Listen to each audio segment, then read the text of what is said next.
आज के क्लास में हम लोग जानेंगे क्लास 7 के चैप्टर नंबर 1 पादप में पोषण का प्रश्न अभ्यास प्रश्न। तो देखिए प्रश्न 1। जीवों को खाद्य की आवश्यकता क्यों होती है? उत्तर।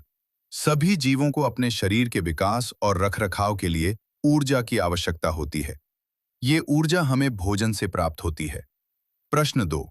परजीवी एवं मृत जीवी में अंतर स्पष्ट कीजिए। उत्तर। परजीवी पैरासाइट वो जीव होता है जो किसी दूसरे जीव, जिसे मेजबान स्लैश होस्ट कहते हैं, के शरीर पर या उसके अंदर रहकर उससे पोषण प्राप्त करता है और अक्सर उसे नुकसान भी पहुंचाता है। आसान शब्दों में, परजीवी बराबर खुद मेहनत नहीं करता, दूसरे जीव पर निर्भर रहता है। उदाहरण, कृमि, वर्म्स जैसे पेट के कीड़े जूं, लाइस, सिर में रहने वाली मलेरिया का परजीवी प्लाज्मोडियम, जोंक, लीच। मृत जीवी सैप्रोफाइट वो जीव होते हैं जो मरे हुए और सड़े गले जीवों से अपना भोजन प्राप्त करते हैं। आसान शब्दों में, मृत जीवी बराबर मरे हुए पदार्थों को खाकर जीने वाले जीव।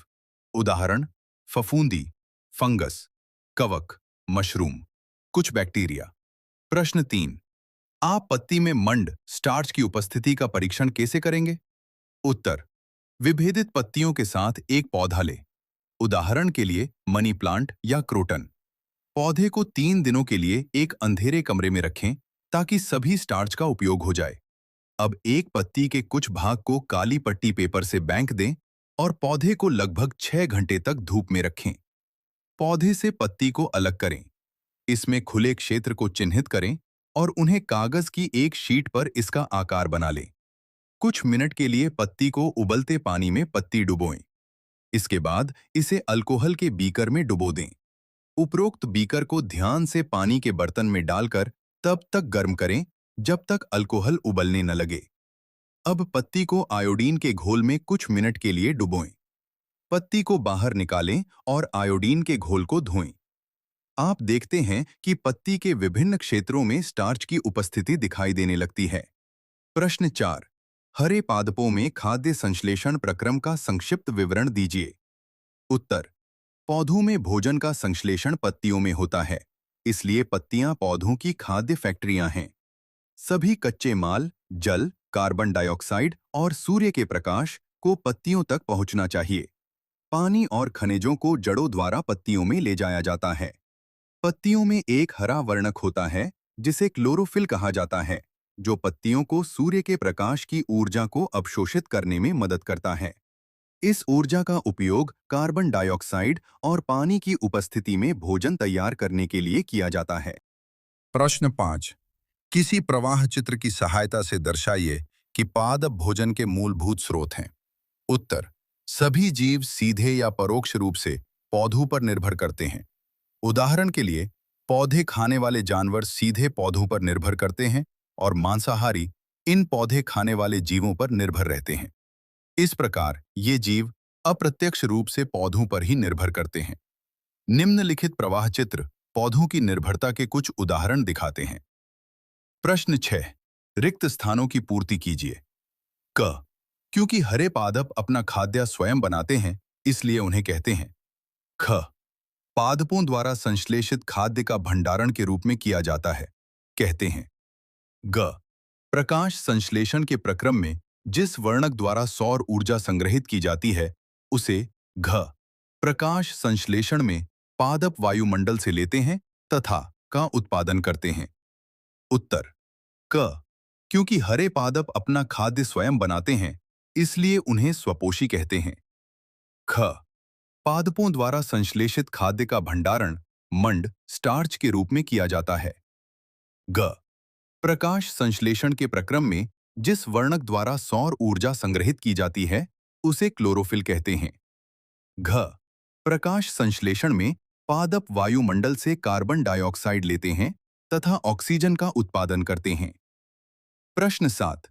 निम्न कथनों से संबद्ध पारिभाषिक शब्द बताइए। क। पीत दुर्बल तने वाला परजीवी पादप। ख। एक पादप जिसमें स्वपोषण एवं विषम पोषण दोनों ही प्रणाली पाई जाती है। ग। वे रंध्र जिनके द्वारा पत्तियों में गैसों का आदान प्रदान विनिमय होता है। उत्तर 7। क। पीत दुर्बल तने वाला परजीवी पादप। अमरबेल। ख, एक पादप जिसमें स्वपोषण एवं विषम पोषण दोनों ही प्रणाली पाई जाती है। घटपर्णी पिचर पादप। ग, वे रंध्र जिनके द्वारा पत्तियों में गैसों का आदान प्रदान विनिमय होता है। रंध्र। प्रश्न 8, सही उत्तर पर वर्गमूल का चिन्ह लगाइए। क, अमरबेल उदाहरण है किसी एक स्वपोषी का। आई, मृत जीवी का। ख, कीटों को पकड़कर अपना आहार बनाने वाले पादप का नाम है। 1 अमरबेल, 3 घटपर्णी पिचर पादप। उत्तर क, 2 परजीवी का। ख, 3 घटपर्णी पिचर पादप, 1 परजीवी का। 4 परपोषी का। बी, गुड़हल। 4 गुलाब। प्रश्न 9, कॉलम ए में दिए गए शब्दों का मिलान कॉलम बी के शब्दों से कीजिए। Column A, column B. क, क्लोरोफिल। ख, नाइट्रोजन। ग, अमरबेल। घ, जंतु। न, कीटभक्षी। उत्तर क, क्लोरोफिल, कॉलम ए। ख, नाइट्रोजन। ग, अमरबेल। घ, जंतु। न, कीटभक्षी। 1 जीवाणु। 1 परपोषित। 2 घटपर्णी पिचर पादप। 4 पत्ती। 5 परजीवी। कॉलम बी, 4 पत्ती। 1 जीवाणु। 5 परजीवी। 2 परपोषित। 3 घटपर्णी पिचर पादप। प्रश्न 10, निम्न कथनों में से सत्य एवं असत्य कथनों का चयन कीजिए। क, प्रकाश संश्लेषण में कार्बन डाइऑक्साइड मुक्त होती है।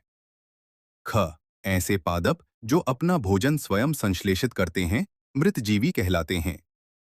ग, प्रकाश संश्लेषण का उत्पाद प्रोटीन नहीं है। घ, प्रकाश संश्लेषण में सौर ऊर्जा का रासायनिक ऊर्जा में रूपांतरण हो जाता है। उत्तर 10, क, प्रकाश संश्लेषण में कार्बन डाइऑक्साइड मुक्त होती है। ख, ऐसे पादप जो अपना भोजन स्वयं संश्लेषित करते हैं मृतजीवी कहलाते हैं। ग, प्रकाश संश्लेषण का उत्पाद प्रोटीन नहीं है। घ, प्रकाश संश्लेषण में सौर ऊर्जा का रासायनिक ऊर्जा में रूपांतरण हो जाता है। प्रश्न 11, असत्य असत्य, सत्य सत्य, सही विकल्प चुनिए। पादप के किस भाग द्वारा प्रकाश संश्लेषण हेतु वायु से कार्बन डाइऑक्साइड ली जाती है? क, मूल रोम। ख, रंध्र। ग, पर्णशिराएं। घ, बाह्यदल। उत्तर 11, ख, रंध्र। प्रश्न 12, सही विकल्प चुनिए। वायुमंडल से मुख्यतः जिस भाग द्वारा पादप कार्बन डाइऑक्साइड प्राप्त करते हैं वह है। क, जड़। ख, तना। ग, पुष्प।